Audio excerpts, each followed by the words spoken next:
மரியாதைக்குரிய முன்னாள் மாநில தலைவர் இளைஞர்களுடைய எழுச்சி நாயகன் திரு அண்ணாமலை அவர்கள் தற்பொழுது உங்களிடத்தில் சிறிது நேரம் உரையாற்றுவார்கள். அன்பார்ந்த அண்ணா அமைதியாக உட்காருங்கண்ணா. அன்பார்ந்த பெரியவர்களே, தாய்மார்களே, மிக முக்கியமான தமிழகத்தினுடைய அரசியல் பயணத்தில் அண்ணா அண்ணா கொஞ்சம் அமைதியாக உட்காருங்கண்ணா. நன்றிங்கண்ணா. அண்ணா அமைதியாக உட்காருங்கண்ணா.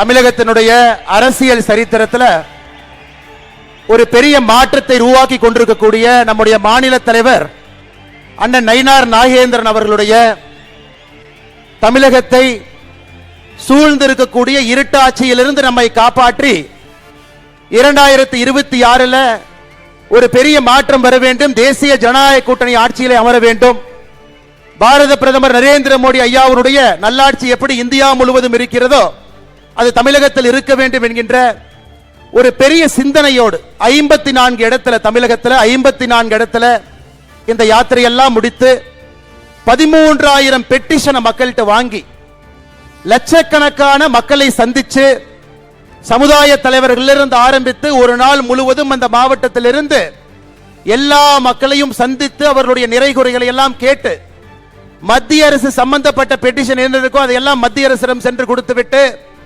மாநில அரசினுடைய ஆட்சியை மாற்ற வேண்டும் என்கின்ற ஒற்றை பெட்டிஷனோடு இங்கே அமர்ந்திருக்கக்கூடிய நம்முடைய மாநில தலைவர் அண்ணன் நயினார் நாகேந்திரன் அவர்களே, என்னுடைய அன்பான வேண்டுகோள், நம்முடைய மாநில தலைவர் அவர்கள் ஒரு யாத்திரையை வெற்றிகரமாக முடித்துவிட்டு பெரிய சிரமப்பட்டு 54 இடத்துக்கு சென்றிருக்கின்றார்.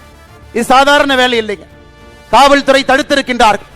நயினார் அண்ணனுடைய யாத்திரை பாதியில், நம்முடைய மாநில தலைவருடைய யாத்திரை பாதியில் புதிதாக மாநில அரசு அதுக்கு ஒரு ஸ்டாண்டர்ட் ஆபரேட்டிங் ப்ரொசீஜர் SOP கொண்டு வந்தாங்க.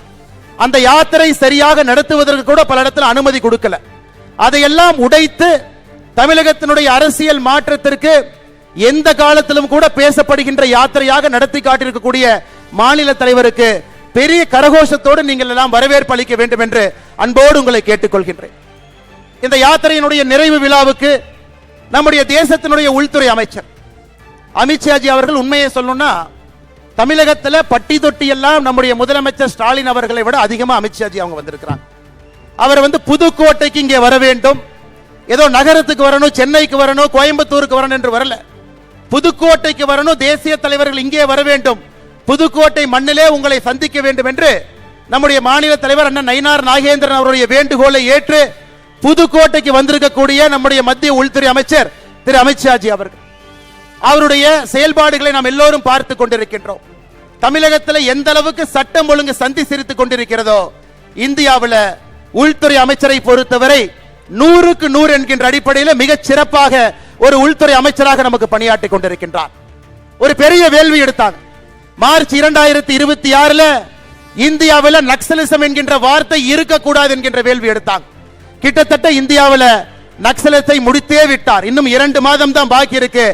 100% நக்சல் முத் பாரத்தாக இந்தியாவை மாற்றிக் கொண்டிருக்கக்கூடிய உள்துறை அமைச்சர் அவர்கள் இன்னைக்கு புதுக்கோட்டை வந்து நம்மை சந்தித்துக் கொண்டிருக்கின்றார். அருமை சொந்தங்களே, இந்த யாத்திரை ஆரம்பித்தது மதுரை. அதன் பிறகு படிப்படியாக தமிழகத்தினுடைய எல்லா பகுதியும் போய் எல்லா மக்களையும் சந்தித்து இன்னைக்கு நிறைவாக புதுக்கோட்டை மக்களுக்கு இந்த பெருமையை கொடுக்க வேண்டும் என்பதற்காக இந்த யாத்திரையினுடைய நிறைவு விழா புதுக்கோட்டையில் நடந்து கொண்டிருக்கிறது. அருமை சொந்தங்களே, இன்னைக்கு நம்முடைய தமிழகத்தினுடைய முகமாக நம்முடைய மக்களுடைய நிறை குறை எதாக இருந்தாலும் கூட உடனடியாக நிவர்த்தி செய்து மக்களுடைய அன்பையெல்லாம் பெற்று வெற்றிவேல் யாத்திரையின் மூலமாக தமிழக சட்டமன்றத்தில் பல ஆண்டுகள் கழித்து 4 சட்டமன்ற உறுப்பினர்கள் அனுப்பி வைத்து நமக்காக பாடுபட்டு கொண்டிருக்கக்கூடிய நம்முடைய மத்திய இணையமைச்சர் அண்ணன் முருகன் அவர்கள் மேடையின் மீது இருக்கின்றார். தமிழகத்தினுடைய பிரபாரிகள், மிக மூத்த தலைவர்கள், அரசியல் அனுபவம் வாய்ந்தவர்கள், நேரடி அரசியலை பார்க்கிறாங்க, களப்பணியில தேர்வு பெற்றவர்கள், அப்படிப்பட்ட அற்புதமான தேர்தல் பொறுப்பாளர்கள் நமக்கு கொடுத்திருக்கின்றார்கள்.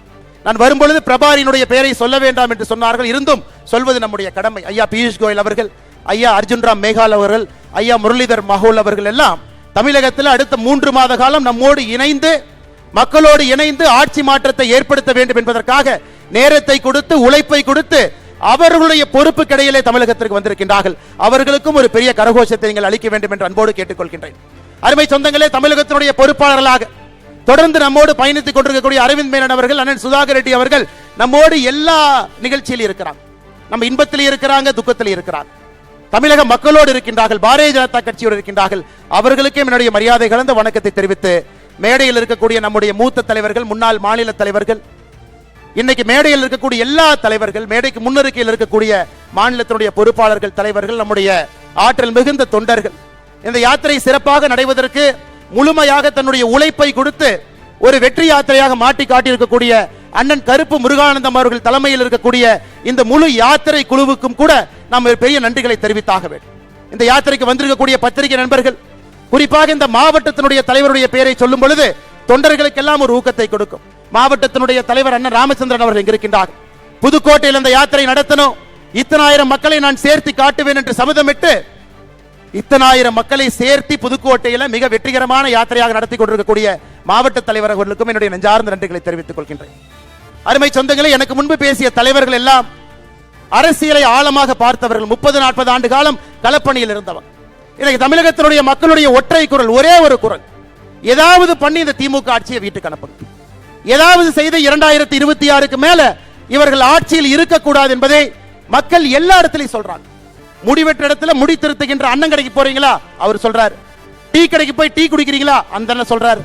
ஆட்டோ ஏறுறீங்களா, ஆட்டோக்கார அண்ணன் சொல்றார். தமிழகத்தில் எல்லா தரப்பட்ட மக்களும் மேலே இருந்து கீழே வரை 2026க்கு பிறகு திராவிட முன்னேற்ற கழகத்தினுடைய ஆட்சி நமக்கு வேண்டாம் என்கின்ற ஒற்றை கருத்துல முழு தமிழகமும் இருக்கிறது. இந்த யாத்திரையினுடைய வெற்றியும் கூட அதை பிரதிபலிக்கிறது. நம்முடைய எதிர்க்கட்சி தலைவர் அண்ணன் எடப்பாடி பழனிசாமி அவர்கள் 200 தொகுதிகளை தாண்டி அவருடைய யாத்திரையும் வந்து கொண்டிருக்கிறது. நம்முடைய யாத்திரை நிறைவு பெற்றுக் கொண்டிருக்கிறது. இன்னும் 90 நாள் மட்டும்தாங்க இருக்கு. நிச்சயமாக நம்ம எல்லோருக்கும் தெரியும், மக்களுடைய குரலாக மக்களுடைய எண்ணத்தை பிரதிபலிக்கக்கூடிய ஒரு பெரிய மாற்று சக்தியாக தேசிய ஜனநாயக கூட்டணி களத்தில் இருக்கிறது. 2026 அந்த மாற்றம் நிகழ்ந்தே தீரும்.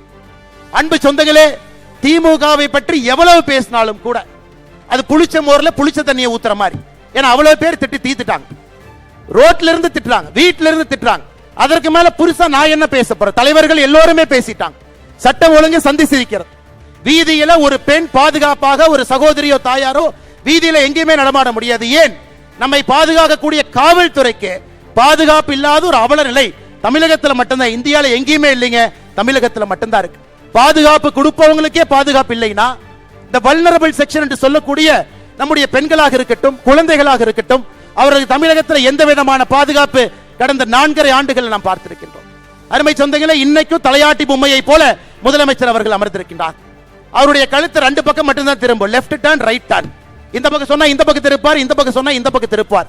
என்ன நடக்குதுன்னே தெரியாம ஒரு முதலமைச்சர் 4 ஆண்டு காலத்தை முழுமையாக காலம் கடத்தி இருக்கின்றார்கள் என்றால் அது தமிழகத்தினுடைய முதலமைச்சர் உயர் திரு ஸ்டாலின் அவர்கள் மட்டும்தான். 4 ஆண்டுகளை தாண்டி என்ன நடக்குதுன்னே தெரியாம ஆட்சியில் உட்கார்ந்து இருக்கிறாங்க. அருமை சொந்தங்களை, இன்னைக்கு சொல்றாங்க பொங்கலுக்கு 3000 ரூபாய் கொடுத்துறோம்.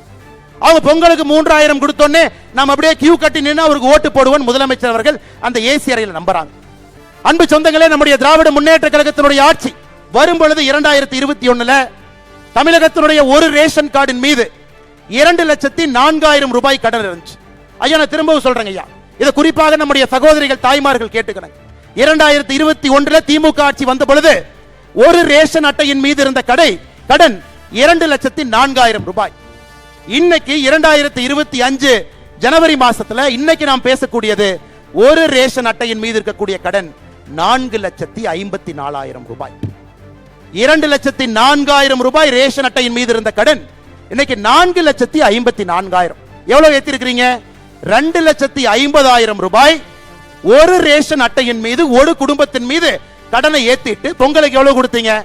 2026 22 0 பொங்கலுக்கு 1 ரூபா கொடுக்கல. 2023 எவ்வளவு கொடுத்தீங்க? 1000 ரூபாய். 2024 எவ்வளவு கொடுத்தீங்க? 1000 ரூபாய். 2025 எவ்வளவு கொடுத்தீங்க? 0. 2026 எவ்வளவு கொடுக்கறதா சொல்லிருக்கீங்க? 3000. மொத்தமா 5000 ரூபாயை கொடுத்துட்டு 2.5 லட்சம் ரூபாய் எங்க தலைமையில கடன் வச்சீங்கல்லங்க ஐயா. அதனால தாங்க ஐயா திமுக நீங்க கில்லாடி. வெறும் 5000 ரூபாயை பொங்கல் என்று சொல்லிவிட்டு கொடுத்து விட்டு 2,50,000 ரூபாய் கடனை ஏற்றி வைத்திருக்கின்றீர்கள். இந்த கடனை திமுக முதலமைச்சர் கட்ட போறது இல்லைங்க ஐயா. நம்முடைய குழந்தைகள் உழைத்து கடனை கட்டணும். நம்முடைய பேர குழந்தைகள் வரை கடனை கட்டணும். 9,74,000 கோடி கடன். இந்திய சரித்திரத்தில் எந்த ஒரு மாநிலத்திலும் கூட இவ்வளவு கடன் யாரும் சரித்திரத்தில் பெற்றது கிடையாது. ஆட்சிக்கு வந்த பிறகு 5 லட்சம் கோடி ரூபாய் கடன் 4.5 ஆண்டுகளை வாங்கி இருக்கிறாங்க. என்ன பிரமாதம்! கடனை வாங்கி ஆட்சி நடத்திவிட்டு அந்த கடனிலையும் 60% வட்டியை கட்டுவதற்காக பயன்படுத்திவிட்டு என்ன தம்பட்டம் அடித்துக் கொண்டிருக்கின்றார். எனக்கு முன்பு பேசிய தலைவர்கள் பேசினாங்க. நேத்து நம்முடைய அரசு அதிகாரிகளுக்கு ஒரு புதிய விதமான ஓய்வூதிய திட்டத்தை கொடுத்திருக்கிறாங்க. திமுகவினுடைய தேர்தல் வாக்குறுதியில் என்னங்க சொன்னாங்க? நாங்க ஆட்சிக்கு வந்தா பழைய ஓய்வூதிய திட்டத்தை கொடுத்து விடுவோம். நேற்று திமுக காரன் தம்பட்டம் அடிக்கிறான். 60 லட்சம் பேர் பயன்பட போறாங்க, எங்களுக்கு 60 லட்சம் ஓட்டு வரப்போகுது. அருமை அரசு பணியில் இருக்கக்கூடிய சொந்தங்களே, நல்லா நீங்க புரிஞ்சுக்கணும். பழைய ஓய்வூதிய திட்டத்திற்கு முதலமைச்சர் அவர்கள் உங்களை கொண்டு போயிருந்தா உங்களுடைய அடிப்படை ஊதியத்திலிருந்து, பேசிக் பேலிருந்து 1 ரூபாயையும் கூட அவர் எடுத்திருக்க கூடாது. அடிப்படை ஊதியத்தில் 10% எடுத்து உங்களுக்கு நான் பழைய ஓய்வூதியம் மாதிரி 50% அடிப்படை நான் கொடுக்கிறேன்னா அது எந்த விதத்தில் நியாயங்க? அருமை அரசு ஊழியர்களை நன்றாக நீங்கள் புரிந்து கொள்ள வேண்டும். ஓட்ட பஸ்ல தான் இன்னைக்கு டிரைவர் கண்டக்டர் ஓட்டுறாங்க. எந்த நேரத்தில் பஸ்னுடைய எந்த டயர் கழண்டு போகும் யாருக்கு தெரியாது. அரசு பள்ளியிலே பணி செய்யக்கூடிய ஆசிரியர்கள் பிஞ்சு போன கூரையில பணி செய்யறாங்க. எனக்கு அரசு பணியில் இருக்கக்கூடியவர்களுக்கும் கூட நம்முடைய தேசிய ஜனநாயக கூட்டணி ஆட்சிக்கு வந்தால் மட்டும்தான் நீங்கள் வேலை செய்வதற்கு பாதுகாப்பான ஒரு இடத்தையே நம்மால் மட்டும்தான் கொடுக்க முடியும். அருமை சொந்தங்கள், அதனால் என்ன நான் இதை உயர்த்திட்டேன் அதை உயர்த்திட்டேன் என்ன சொன்னாலும் கூட லெப்ட் பாக்கெட்ல இருந்து 10 ரூபாய் எடுத்து ரைட் பாக்கெட்டுக்குள்ள வைக்கிறது பேரு ஆட்சி இல்லைங்க ஐயா. இந்த பாக்கெட்ல எடுத்து கீழ் பாக்கெட்ல வைக்கிறது பேரு ஆட்சி கிடையாது. அருமை சொந்தங்களை, இதெல்லாம் நம்ம பேசணும். அமித்ஷாஜி அவர்கள் இங்கே வந்திருப்பதற்கான காரணம், அடுத்த 90 நாட்கள் வீடு வீடாக வீதி வீதியாக தெருமுனை பிரச்சார கூட்டத்தில் இதையெல்லாம் ஒன்றொன்றாக எடுத்து சொல்லிக்கிட்டே வரணும். யாரையும் கூட திராவிட முன்னேற்ற கழகத்தினுடைய ஆட்சி ஏமாற்றி ஆட்சி கட்டில் அமர்வதற்கு எந்த வாய்ப்பையும் கூட நாம கொடுக்க கூடாது. அருமை சொந்தங்களே, அருமை சொந்தங்களே, அது மட்டும் இல்லை, இன்னும் கொஞ்சம் நீங்க யோசிச்சு பாருங்க. 505 தேர்தல் வாக்குறுதி 2021 கொடுக்கப்பட்டது. 505 தேர்தல் வாக்குறுதி. முதலமைச்சர் நேற்று சொல்றாரு 364 தேர்தல் வாக்குறுதி நிறைவேற்றிட்டோம், 40 தேர்தல் வாக்குறுதி பரிசீலனை இருக்கு, 57 தேர்தல் வாக்குறுதி மத்திய அரசு சம்பந்தப்பட்டது. அப்ப அவங்க சொல்றத பார்த்தா 505 தேர்தல் வாக்குறுதியில முதலமைச்சர் நேத்து சொல்வது 80% வாக்குறுதியை நிறைவேற்றி விட்டோம். இதே முதலமைச்சர் திரு ஸ்டாலின் அவர்கள் செப்டம்பர் 13ஆம் தேதி 2024 ராஜபாளையம் எம்எல்ஏ கல்யாண விழாவில் சொல்றாரு 99% தேர்தல் வாக்குறுதியை நிறைவேற்றி விட்டோம் என்று இதே முதலமைச்சர் மேடையில் சொல்றார். யோசிச்சு பாருங்க, ஒரு முதலமைச்சரே பொய் சொல்லக்கூடிய அவலமான ஆட்சி தமிழகத்தில் மட்டும்தான். நீங்க உண்மையாலுமே 80% தேர்தல் வாக்குறுதி நிறைவேற்றி இருந்தா வெள்ளை அறிக்கை விடுங்க. வாக்குறுதி 1 நிறைவேற்றப்பட்ட தேதி என்ன சொல்லுங்க, வாக்குறுதி 2 நிறைவேற்றப்பட்ட தேதி என்ன சொல்லுங்க, வாக்குறுதி 3 நிறைவேற்றப்பட்ட தேதி என்னன்னு சொல்லுங்க. எதையுமே செய்யாம 505 தேர்தல் வாக்குறுதியில நம்ம எல்லோருக்குமே தெரியும், நம்முடைய மாநில தலைவர் அவர்கள் தொடர்ந்து சொல்லிக் கொண்டிருக்கின்றார்கள், 50 தேர்தல் வாக்குறுதியை கூட முழுமையாக நிறைவேற்றாம நேற்று ஒரு பெரிய பச்சை பையை சொல்லுகின்றார், 364 தேர்தல் வாக்குறுதி நிறைவேற்றி விட்டோம், 80% என்று சொல்லுகின்றார். அருமை சொந்தங்களே, இன்னைக்கு ஆந்திராவை பார்த்துங்க ஒரு உதாரணம். தமிழகத்திற்கு வரக்கூடிய முதலீடுகள் தமிழ்நாட்டுக்கு வரும். முதலமைச்சர் அவர்கள் இந்த நிறுவனத்தை பார்ப்பார். அடுத்த நாள் அதே நிறுவனம் ஆந்திராவுக்கு போகும், கையெழுத்து போடும், பணம் தங்க போடுவாங்க. கடந்த 6 மாதமாக பார்த்து கொண்டிருக்கின்றோம், தமிழகத்திற்கு வரக்கூடிய எல்லா நிறுவனமும் ஆந்திராக்கு எங்கய்யா போது வசூல் வேட்டை நடத்தி கொண்டிருக்கின்றார்கள். வசூல் வேட்டை. அங்கே பியூஷ் கோயல் அவர்கள் ப்ரொடக்ஷன் லிங்க்டு இன்சென்டிவ் ஸ்கீமை கொண்டு வந்து நிர்மலா சீதாராமன் அவர்கள் மத்திய நிதியமைச்சராக இருந்து தமிழகத்திற்கு இங்கே கம்பெனி அனுப்பிச்சா இங்க இருக்கிறவங்க கம்பெனி கட்டி கல்லா கட்டிட்டு இருக்காங்க. 15% கொடு, 20% கொடு. வரக்கூடிய ஒரு நிறுவனமும் கூட திரும்ப பக்கத்து மாநிலத்துக்கு சென்று கொண்டிருக்கிறது. இது என்னங்க நடக்குது? நம்முடைய குழந்தைகளுக்கு வேலை இல்லை. 2030 தமிழகத்தை நாம் உருவாக்கலீங்க ஐயா. 1980 தமிழகத்துல பழம்பெருமை இன்னும் பேசிக் கொண்டிருக்கின்றோம், இன்னும் முன்னாடி போகாம இருக்கு. அதையெல்லாம் இந்த தேர்தல் 2026 சட்டமன்ற தேர்தல் நம்மால் உடைத்து காட்ட முடியும். நமக்கு மக்கள் சொல்லுகின்றார், மக்களுடைய பேச்சை மட்டும்தான் கேட்கணும். ஒருங்கிணைப்பாக உறுதுணையாக தேசிய ஜனநாயக கூட்டணி களத்தில் இருக்கும் பொழுது 2026 ஆட்சி மாற்றம் என்பது நிச்சயமா நடக்கும். இன்னொன்றையும் நாம் ஏமாற்றக்கூடாதுங்க. 505 தேர்தல் வாக்குறுதி என்பது மாநிலத்துக்கு கொடுக்கப்பட்ட வாக்குறுதி. அதுலயும் 50 நிறைவேற்ற ஒரு மாவட்டத்துக்கும் தனித்தனியாக கொடுத்திருக்கிறாங்க. புதுக்கோட்டை மாவட்டத்துக்கு மட்டுமே தனியாக 28 வாக்குறுதி கொடுத்திருக்கிறாங்க. மாவட்டத்துக்கு கொடுத்த தேர்தல் வாக்குறுதி எடுத்தீங்கன்னா அது ஒரு 1600 வாக்குறுதி வருது. மாவட்டத்துக்கு தனியாக கொடுத்த 1600 வாக்குறுதி, மாநிலம் முழுவதும் கொடுத்த 505, இது ரெண்டையும் சேர்த்துனீங்கன்னா 2100. 2100 வாக்குறுதிக்கு நீங்க கணக்கு போட்டீங்கன்னா 5% வாக்குறுதிகள் கூட திராவிட முன்னேற்ற கழகம் நிறைவேற்றல. எவ்வளவு தெளிவா இருக்காங்கன்னா, டிஎம்கே வெப்சைட்ல மாவட்டம் வாரியாக கொடுக்கப்பட்ட வாக்குறுதிகளை போன மாசமே நீக்கிட்டாங்க. போன மாதமே டிஎம்கே வெப்சைட்ல இருந்த மாவட்ட வாரியான வாக்குறுதிகள் நீக்கிவிட்டார். அருமை சொந்தங்களே, ஒரு உதாரணத்தை படிக்கிறேன். நம்முடைய புதுக்கோட்டை மாவட்டம் மட்டும் பாருங்க. புதுக்கோட்டை மாவட்டத்திற்கு திராவிட முன்னேற்ற கழகத்தினுடைய வாக்குறுதி, புதுக்கோட்டை புறவழிச்சாலையிலே புதிய ஒருங்கிணைப்பட்ட பேருந்து நிலையம் கட்டப்படும். என்னாச்சுங்க, கட்டினாங்களா? இல்லை. புதுக்கோட்டையிலே கால்நடை மருத்துவக் கல்லூரி தொடங்கப்படும். தொடங்கியாச்சுங்களா? இல்லை. புதுக்கோட்டை, கந்தர்வக்கோட்டை, ஆதனக்கோட்டை, ஆலங்குடியில முந்திரி பதப்படுத்தும் தொழிற்சாலைகள் அமைக்க ஆவணம் செய்யப்படும். பண்ணாங்களா? இல்லை. ஆலங்குடி கீரமங்கலத்துல நறுமண தொழிற்சாலைகளை கொண்டு வருவோம். கொண்டு வந்தாங்களா? இல்லை. புதுக்கோட்டை மாவட்டத்தினுடைய தேர்தல் வாக்குறுதியை மட்டும் உங்க முன்னாடி நான் படிக்கின்றேன். அதையே செய்யல. 28 வாக்குறுதி 3 செஞ்சிருக்கிறாங்க. இதுல 25 செய்யல. 505ல 50 செஞ்சிருக்கிறாங்க. 455 செய்யல. இதையெல்லாம் மக்களிடம் சொல்ல வேண்டும். பெரிய மாற்றத்திற்கு அச்சாரம் இடணும். நம்முடைய அமித்ஷாஜி அவர்கள் அடிக்கடி சொல்லுகின்றார், 3/2 பங்கு எம்எல்ஏக்களை தேசிய ஜனநாயக கூட்டணி இங்கே பெறும் என்கின்ற உறுதி வார்த்தையை தொடர்ந்து சொல்றாங்க. 3/2 பங்கு.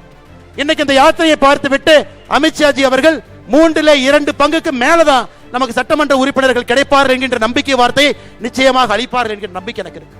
கடைசியாங்க ஐயா, ஆமா, தமிழ்நாடு 1ஆம் நம்பர்ல இருக்குதுங்க ஐயா. இதுல 1ஆம் நம்பர்ல இருக்கு. கள்ளச்சாராயம் சாவுல இந்தியாவுல கடந்த 4 ஆண்டுகள்ல 1ஆம் நம்பர்ல இருக்கு. ஒரு அரசே மதுபான கடை நடத்தி 55,000 கோடி வசூல் செய்வதில் நம்பர் 1ல இருக்கு. மாநில தலைவர் அவர்கள் சொன்னது போல பெண்களுக்கு, குழந்தைகளுக்கு எதிரான பெருங்குற்றம் 15% உயர்ந்திருப்பதில் நம்பர் 1ஆ இருக்கிறோம். மகன், மருமகன், முதலமைச்சர் குடும்பம் கல்லா கட்டி வசூல் பண்றதுல நம்பர் 1ஆக இருக்கின்றோம். அதை தவிர தமிழ்நாடு எதிலையும் நம்பர் 1ஆ இல்லைங்க. நம்பர் 1ஆக வருவதற்கு தேசிய ஜனநாயக கூட்டணியால் மட்டும்தான் முடியும். நாம் எல்லோரும் இணைந்து 2026ல அந்த பொற்காலத்தை உருவாக்க வேண்டும்.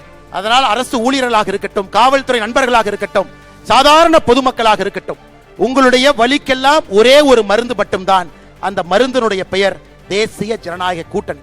2026 சட்டமன்ற தேர்தல்ல அந்த மருந்தை மட்டும் நீங்க வாங்குங்க.